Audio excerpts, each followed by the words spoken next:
Maka menurut hakim, penetapan tersangka atas pemohon haruslah dinyatakan tidak sah dan dinyatakan batal demi hukum. Penyidik pasti akan menindaklanjuti yang telah dibacakan oleh Pak Hakim. Kita tetap patuh hukum. Suasana sidang pra-peradilan Peggy Setiawan riuh setelah Hakim Eman Sulaiman memutuskan penetapan Peggy Setiawan sebagai tersangka kasus Vina Cirebon dinyatakan tidak sah.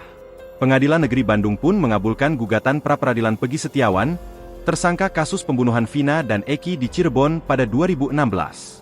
Detik-detik putusan penetapan tersangka Peggy Setiawan tidak sah itu disampaikan Hakim Eman Sulaiman saat sidang yang digelar hari ini di Pengadilan Negeri Bandung, Senin, 8 Juli 2024.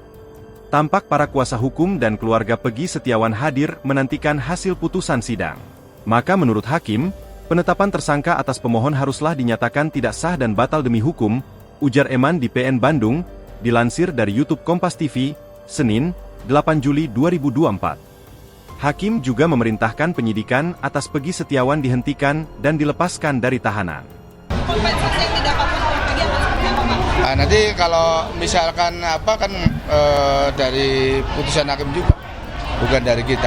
Tadi tidak menyebutkan istilahnya ganti rugi segala kan begitu. Jadi untuk dihentikan penyidikan, kemudian segera dibebaskan. Itu aja. Ya. Jadi kita tetap patuh ya apa yang disampaikan oleh hakim. Download Tribun X sekarang, menghadirkan lokal menjadi Indonesia.